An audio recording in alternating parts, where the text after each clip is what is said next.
கேரளாவை உலுக்கிய 6 பேர் கொலை. வீட்டிற்குள் ஆங்காங்கே இரத்த வெள்ளத்தில் கிடந்த 6 சடலங்கள். தாய், தங்கை, மனைவி, 2 பிள்ளைகள் என 6 பேரை துடிக்க துடிக்க கொன்ற கொடூரன்.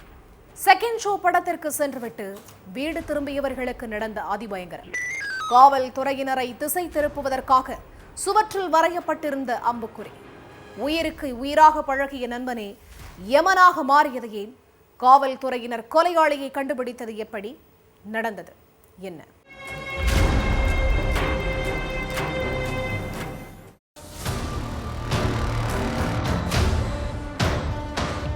ஜனவரி 7, 2001 கேரள மாநிலம் ஆளுவாங்கிற இடத்துல தான் அகஸ்டியன் பேபிங்கிற தம்பதி அவங்க குடும்பத்தோட வாழ்ந்துட்டு இருந்தாங்க. இவங்களுக்கு 14 வயசுல திவ்யாங்கிற மகளும் 9 வயசுல ஜெய்மோன்கிற மகனும் இருந்தாங்க.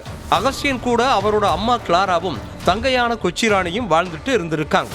நல்ல வசதி வாய்ப்போட இருந்த அகஸ்டியனும் அவங்க குடும்பத்துல உள்ளவங்களும் ரொம்பவே கடவுள் பக்தி கொண்டவங்களா. அதனால ஞாயிற்றுக்கிழமைகள்ல தவறாம குடும்பத்தோட சர்ச்சுக்கு போய் ப்ரே பண்றத வழக்கமா வச்சிருந்திருக்காங்க.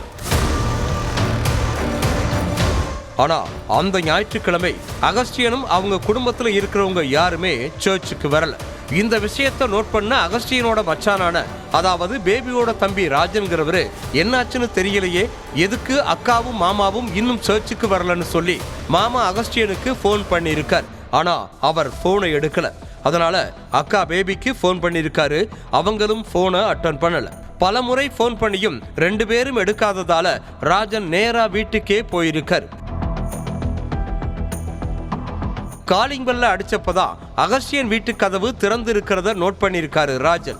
என்னடா வீட்டு கதவை இப்படி திறந்து வச்சிருக்காங்களேன்னு நினைச்சு கதவை நகர்த்திட்டு வீட்டுக்குள்ள போயிருக்காரு. அப்படி உள்ள போன ராஜனுக்கு நினைச்சு கூட பார்க்க முடியாத அளவுக்கு பேரதிர்ச்சி காத்திருந்தது.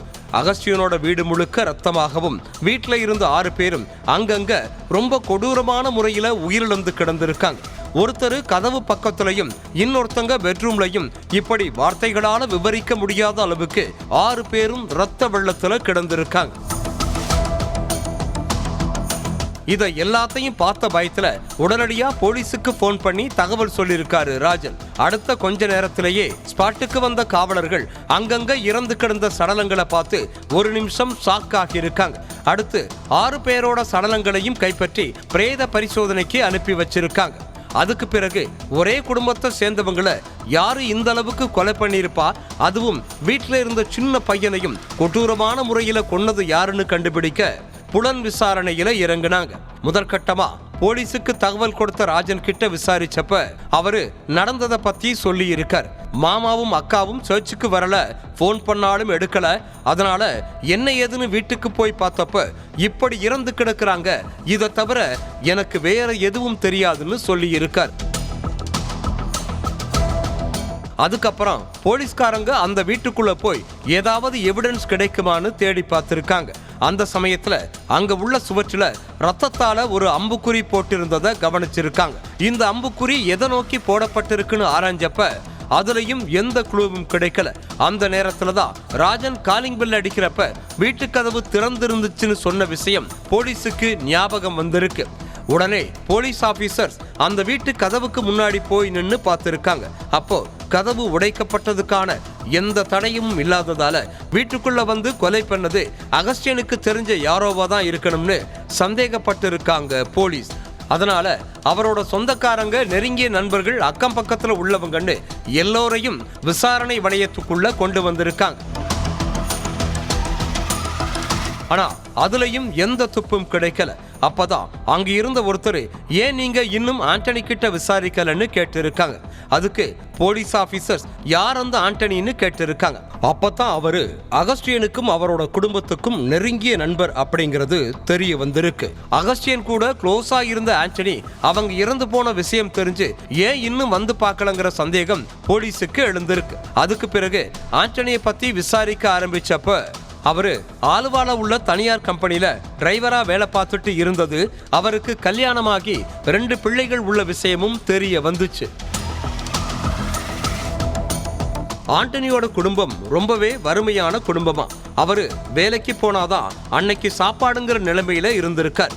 எல்லா விஷயத்தையும் கலெக்ட் பண்ண போலீஸ்காரங்க ஆண்டனி இப்ப எங்க இருக்காருன்னு விசாரிச்சப்பதான் அவரு ஜனவரி 8ஆம் தேதி காலையில இந்தியா விட்டு சவுதி அரேபியாவுக்கு போன விஷயம் தெரிய வந்துச்சு.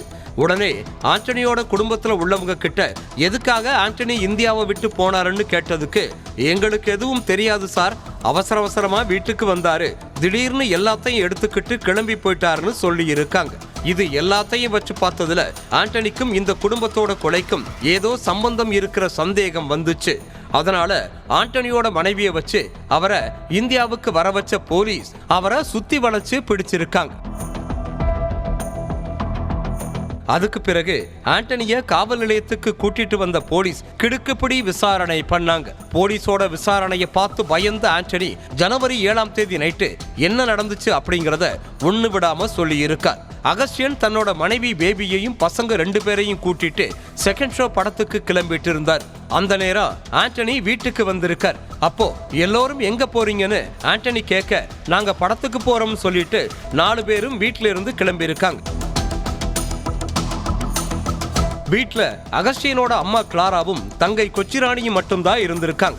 ஆண்டனி கிளாரா கிட்ட நல்லா பேசுவாராம். அதனால ஆண்டனி தான் வெளிநாட்டுக்கு போய் சம்பாதிக்க போறதாகவும் அதுக்கு கொஞ்சம் பணம் தேவைப்படுது, ஹெல்ப் பண்ணுங்கன்னு கேட்டு இருக்கார்.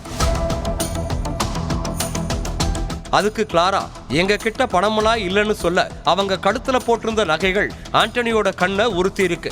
பணம் கேட்டா இல்லைன்னு சொல்லிட்டாங்கன்னு ஆத்திரமடைஞ்ச ஆண்டனி கிளாராவோட கழுத்தையும் கொச்சிராணியோட கழுத்தையும் அறுத்து கொலை பண்ணி இருக்கான். அதுக்கு பிறகு அவங்க 2 பேர் போட்டிருந்த நகைகளை கலட்டிட்டு அங்க இருந்து எஸ்கேப் ஆக பார்த்திருக்கான். கடைசியா நம்ம வீட்டுக்கு வந்தத அகஸ்டியனும் வீட்டுல உள்ளவங்க எல்லோரும் பார்த்திருக்காங்க. அவங்க படத்துக்கு போயிட்டு வீடு திரும்பும் போது கிளாராவும் கொச்சிராணியும் இறந்து கிடக்கிறத பார்த்தா நம்ம போலீஸ் கிட்ட மாட்டிப்போங்கிற பயம் ஆண்டனிக்கு வந்திருக்கு. அதனால அகஸ்டியனும் அவரோட குடும்பமும் திரும்பி வர்ற வரைக்கும் வீட்டுக்குள்ள மறைஞ்சிருந்த ஆண்டனி அவங்க வீட்டுக்குள்ள நுழைஞ்சதும் ஒவ்வொருத்தரையும் கொடூரமான முறையில கொண்டு இருக்கான். அதோட போலீஸ்காரங்களை திசை திருப்புறதுக்காக ரத்தத்தால சுவற்றில அந்த அம்புக்குறியையும் வரைஞ்சிட்டு அங்கிருந்து எஸ்கேப் ஆகியிருக்கான். போலீசார் விசாரணையில ஆண்டனி ஒண்ணு விடாம எல்லாத்தையும் வாக்குமூலத்துல சொன்னதை வச்சு அவன் மேல கொலை வழக்கு பதிவு பண்ண போலீஸ்காரங்க அவனை அரெஸ்ட் பண்ணி சிறையில் அடைச்சிருக்காங்க. அதுக்கப்புறம் ஆண்டனி தான் கொலையாளிங்கிறத ஆதாரங்கள் மூலமா நிரூபிக்கப்பட்டதால அவனுக்கு மரண தண்டனை வழங்கி நீதிமன்றம் உத்தரவிட்டுச்சு. அடுத்து தண்டனை குறைக்கப்பட்டு ஆயுள் தண்டனை வழங்கப்பட்ட நிலையில அவனுக்கு சமீபத்துல பரோல் வழங்கி நீதிமன்றம் உத்தரவிட்டு இருக்கு.